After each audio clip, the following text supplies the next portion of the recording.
자, 2026년 4월 27일, 바로 오늘인데요. 지금 세계 경제가 정말 거대한 두 개의 폭풍이 딱 마주치는 그 한가운데 서 있습니다. 한쪽에서는 중동의 지정학적 위기가 에너지 시장을 막 뒤흔들고 있고요. 또 다른 한쪽에서는 주요국 경제가 스태그플레이션이라고 하는 이 늪에 발이 꽉 묶여버렸어요. 이 두 개의 위기가 어떻게 서로 얽혀서 우리를 위협하고 있는지 지금부터 한번 제대로 파헤쳐 보겠습니다.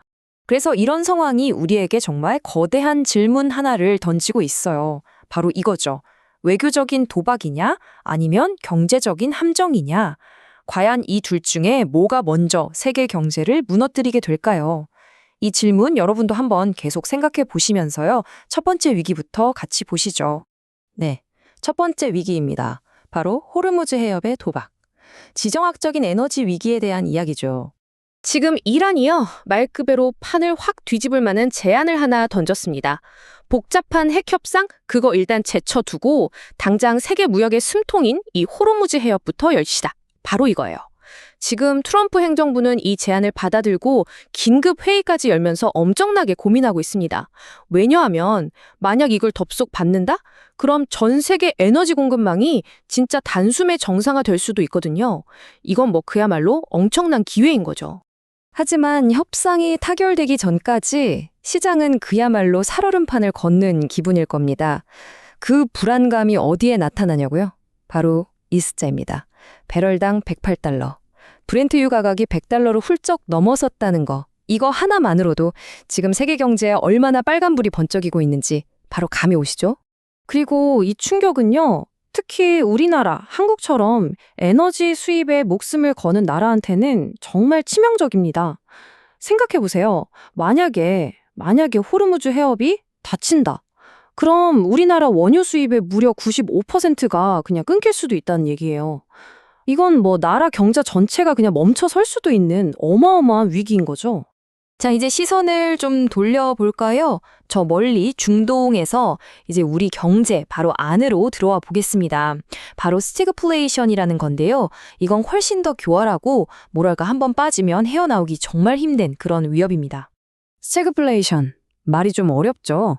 근데 사실 개념은 아주 간단해요. 물가는 미친 듯이 오르는데 경제 성장은 뚝 멈춰버리는 진짜 최악의 조합이라고 보시면 됩니다. 딱 이런 거죠. 내 월급은 그대로인데 장바구니 물가만 계속 오르는 상황. 바로 그겁니다. 이게요, 그냥 그럴 수도 있겠다 하는 수준의 우려가 아니에요. 세계 최대 헤지펀드 창업자 레이 달리우 같은 거물이 미국 경제 이미 스태그플레이션 들어갔다고 딱 못을 박아버렸습니다. 시장에 그냥 경고장을 날린 거죠. 그리고 스태그플레이션에서 스태그네이션, 즉 경기 침체의 증거는 바로 여기 있습니다. IMF가 2026년 세계 경제 성장률 전망치를 3.1%까지 확 낮춰놔봤어요. 계속되는 전쟁, 지정학적 갈등, 그리고 생각보다 더딘 AI 생산성 향상 같은 것들이 세계 경제의 엔진을 점점 차갑게 식히고 있는 겁니다. 자, 근데 진짜 문제는 이거예요. 보통 경기가 안 좋으면 중앙은행이 어떻게 하죠? 그쵸. 금리를 내려서 시중에 돈을 풀잖아요. 근데 지금은 그럴 수가 없어요. 왜? 물가가 너무 높으니까요. 이게 바로 차기 연준 의장으로 꼽히는 케빈 워시가 엄청난 압박을 받는 이유입니다. 여기서 어설프게 금리 내렸다가는요. 인플레이션 잡겠다는 연준의 약속, 그 신뢰 자체가 그냥 와르르 무너질 수 있어요. 여러분이 연준 의장이라면 어떤 선택을 하시겠어요? 자, 이제부터가 진짜 하이라이트입니다. 지금까지 우리가 따로따로 살펴본 이 두 개의 위기, 그러니까 지정학적인 에너지 위기랑 우리 경제 내부의 스태그플레이션 문제가 어떻게 서로 맞물려서 최악의 상황을 만들어내는지 그 충돌 지점을 한번 들여다보겠습니다. 이 흐름을 보시면 그 악순환의 고리가 한눈에 보일 겁니다. 자, 첫 번째, 중동에서 긴장이 높아집니다. 그럼 어떻게 되죠? 두 번째, 국제 유가가 폭등하죠. 세 번째, 이 미친 유가가 이미 심각한 인플레이션에 말 그대로 기름을 붓는 격이 됩니다. 그럼 마지막으로 어떻게 될까요? 물가를 잡아야 하는 연준은 경기 살리려고 금리를 내리는 건 뭐 생각조차 할 수 없게 손발이 꽁꽁 묶여버리는 거죠. 이거야말로 완벽한 함정 아니겠어요? 그리고 이 악순환의 충격은 이미 전 세계로 퍼져나가고 있습니다. 보세요. 한국은 모처럼 찾아온 반도체 호황을 눈앞의 에너지 위기 때문에 다 놓치게 생겼고요. 캐나다는 인플레이션 때문에 의료비 지출이 너무 늘어서 나라 살림에 빨간불이 켜졌습니다.